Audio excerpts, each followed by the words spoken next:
How are we doing today, guys? I hope everyone is having a wonderful Wednesday so far.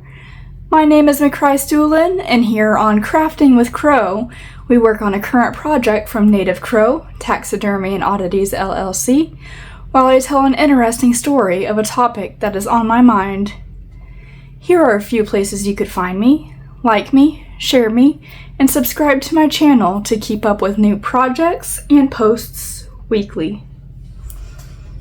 So today we're going to be working on this possum skull here. I kind of painted it up a little over a year ago and never did anything with it. So today we're going to do something with it. I have this black plaque here that I plan on putting it on. Let me turn that around because the wall hanger is on the bottom there. Now I plan on putting it on to make it a wall art display. And I'm going to decorate it up with artificial ferns and plants and some geode effect, as well as some real geode, to kind of bring it to life and make it a beautiful piece. All right, so I think I'm going to start out a little bit of moss here too. All right, so today's topic is going to be over something that I learned while I was on Facebook, as I had done in, I think it was my last video. I had done a light topic on true crime, and as I mentioned in that video, I am part of a true crime group on Facebook, and I feel like I see a lot of strangely fascinating things on there, and today we're just going to kind of talk about them a little bit.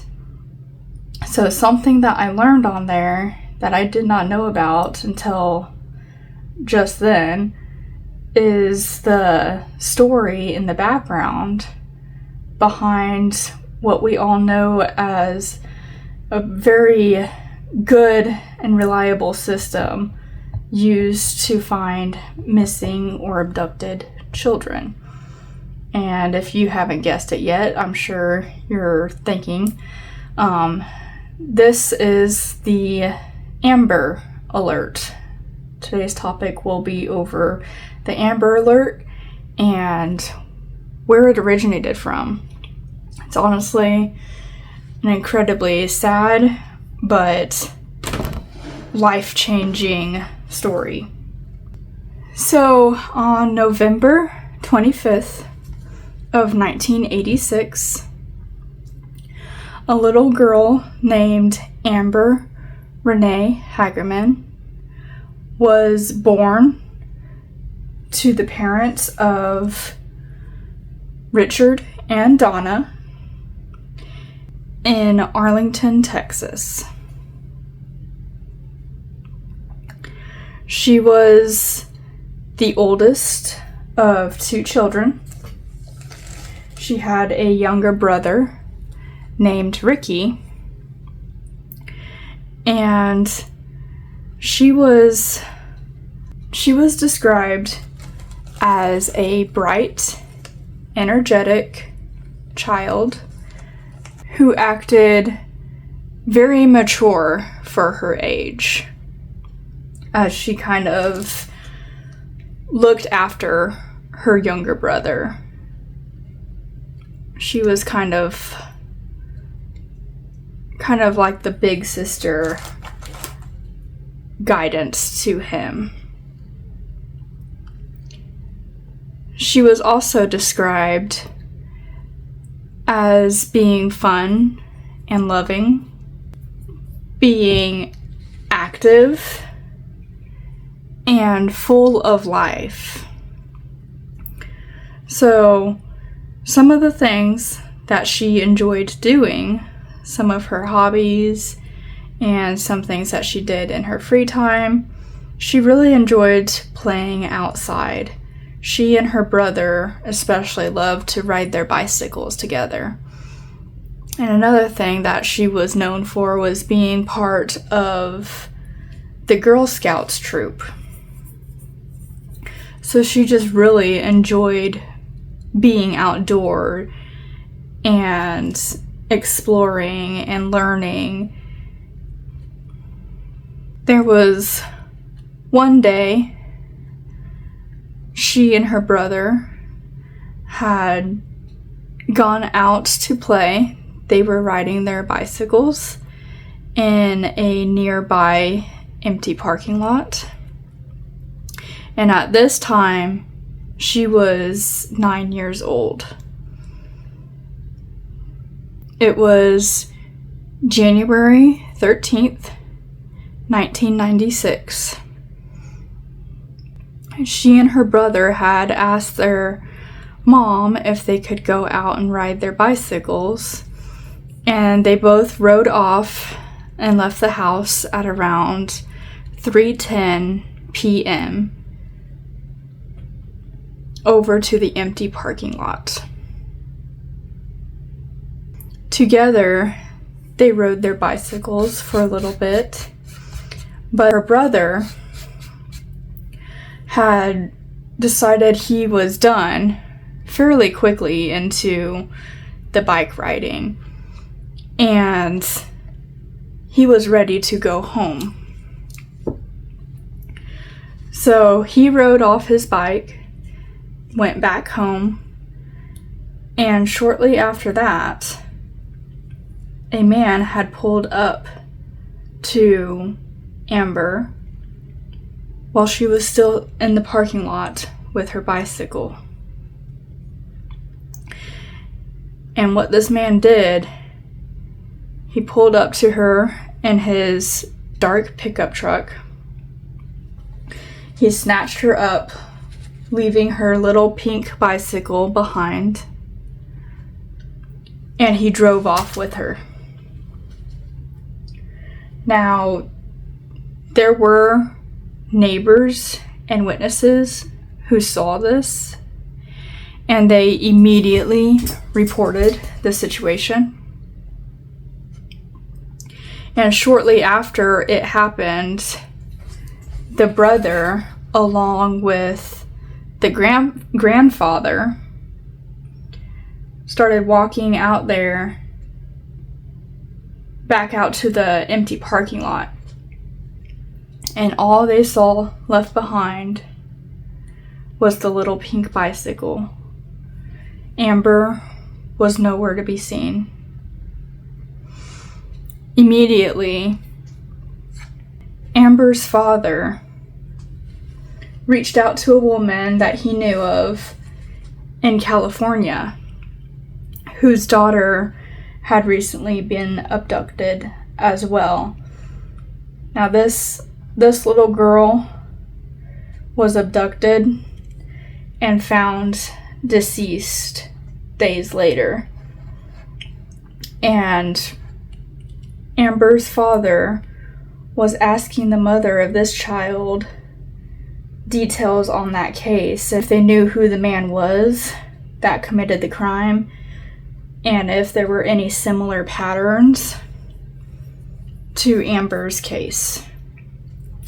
And Amber's mother had immediately gotten in contact with the FBI. So quickly, they started a case to try to figure out where Amber was, what happened to her, and where they could find her. The investigation started, and questions were asked to figure out what had happened to Amber in the 8 minutes that she was away from home. And that's something incredibly insane to think about, is how quickly all of this happened. That she was there and gone in 8 minutes. So a search team was sent out. Questions were asked, trying to figure out who was driving the dark pickup truck, if it was a familiar vehicle from the area, and sending out search parties to try to find it or Amber. Unfortunately, after 4 days had passed of searching, Amber's body was found. When they found her body, it appeared that there were deep laceration marks around her neck. So whoever had attacked her had ended her life through gashing her neck. There was an investigation made, and there was a lot of digging and questioning and testing done in order to try to find who had attacked this little girl, who had done this to her. But unfortunately, the police kept running to dead ends. They were unsuccessful with finding who had abducted and harmed Amber Renee. The family was devastated, and still to this day, they are left questioning what had happened, who had done this, and why.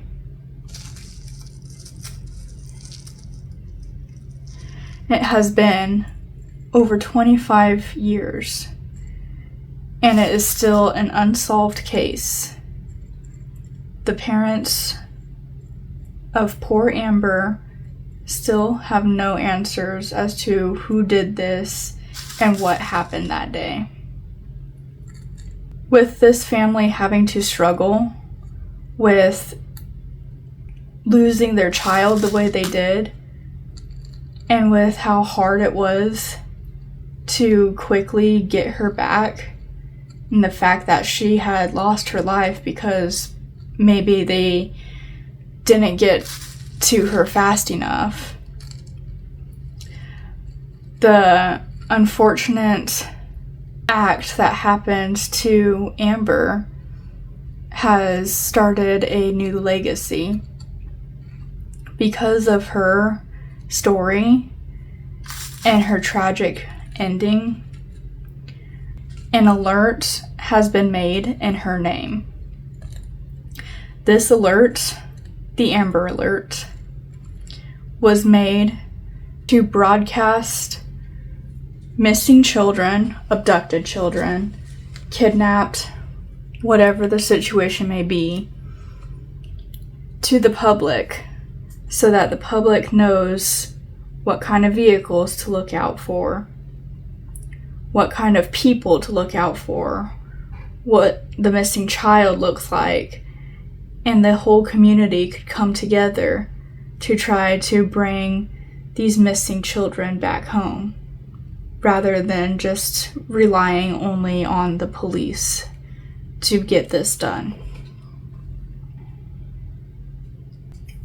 So when the Amber Alert was first created, it was a situation where it was just kind of displayed on the news channel or in the newspapers, but with it not showing the great success that they had hoped for, they decided to treat Amber Alerts no differently than how they treat severe weather alerts.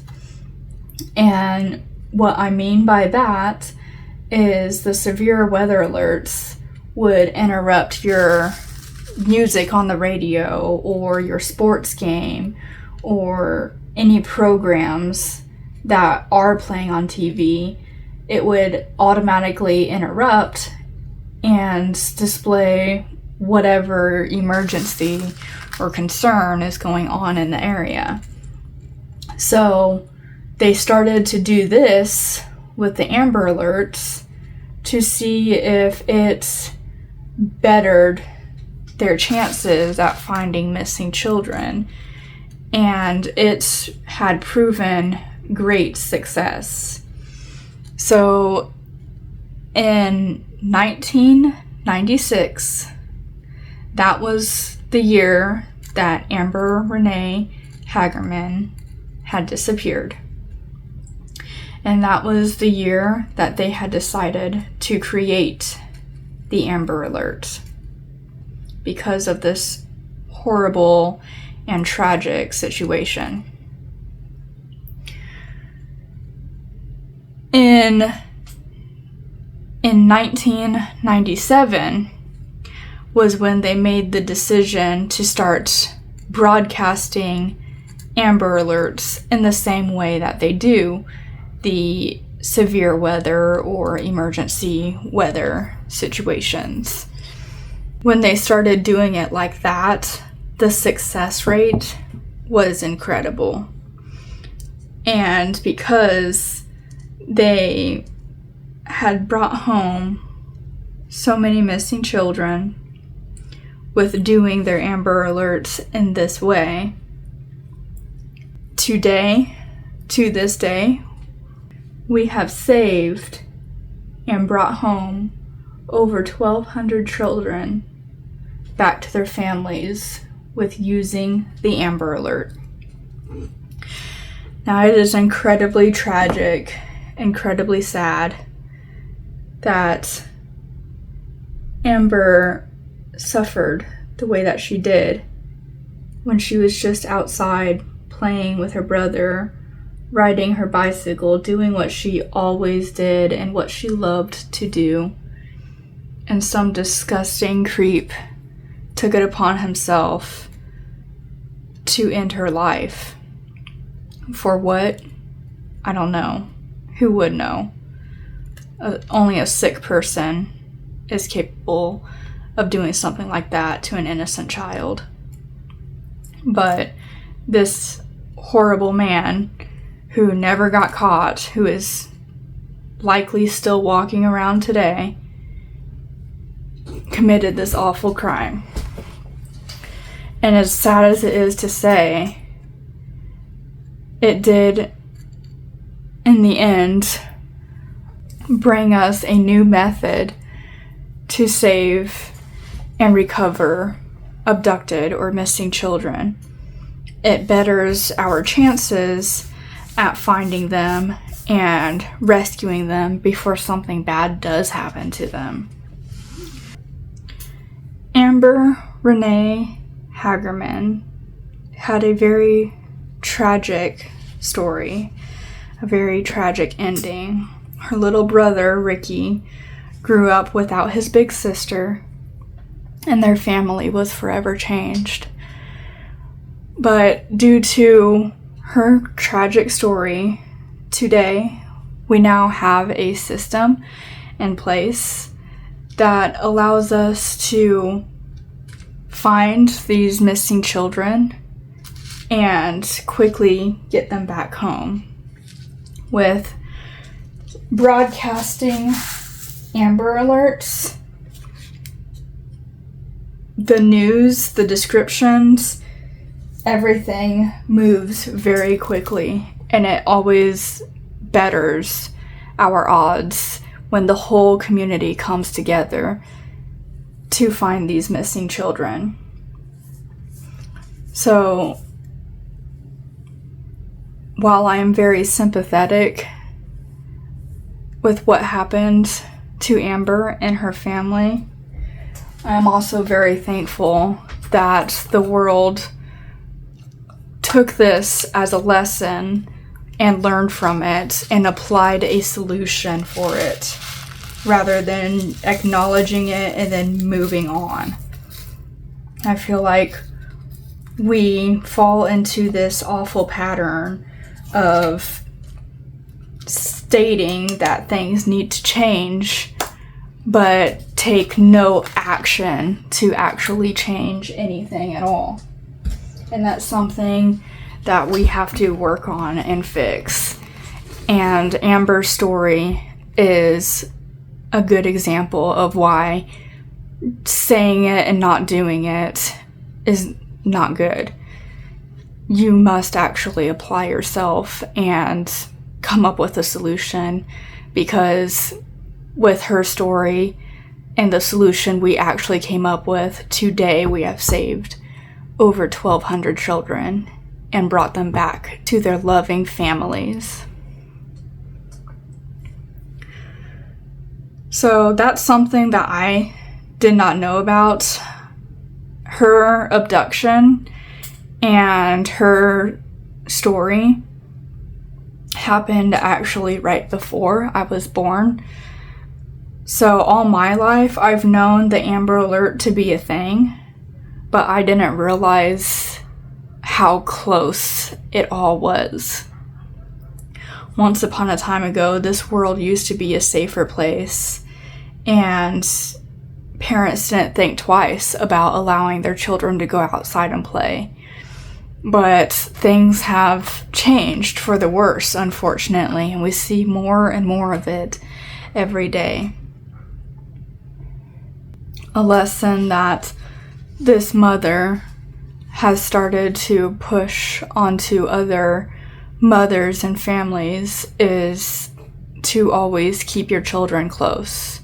Don't let them go too far, because in 8 short minutes, she never saw her daughter alive again.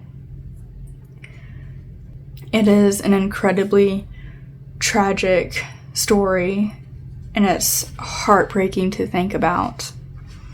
So I hope that we could all take a moment of silence and remember Amber and what she has done for us today.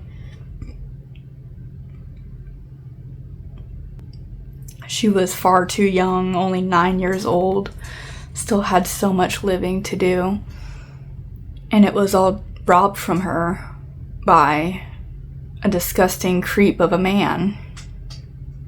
So I too will say, please be cautious where your children are going. Try to keep a close eye on them. Keep a GPS on them or something. Make sure that they are going to be safe and protected wherever they are going. I hope that you guys learned just as much from the story as I did. Like I said, it was all so new to me. I knew what the Amber Alert was and that it had been around my whole life, but I did not realize where it came from, why it was named what it is named, the Amber Alert, and just how recent it has been created. And with how recent it's been created and how effective it has been, it's incredible. So I thank you guys for tuning in today. I hope you enjoyed today. And this piece here looks pretty good, I feel like. Put these little dangly on its face. And then the green kind of breaks up pretty well, and the geode effect looks nice as always. And that's pretty much all I have for today. If you guys enjoyed this video and you would like to see more like it, please be sure to like and subscribe. You could also check me out and follow me on my Facebook and Instagram. And on my Facebook and Instagram, I do posts on some of these pieces that are available to be claimed for your home. So if you have any interest in any of them at all, be sure to check me out there, follow me there, and you could keep up with those posts. Thank you for watching. Be safe out there, make good decisions, and I'll see you guys next week. Bye.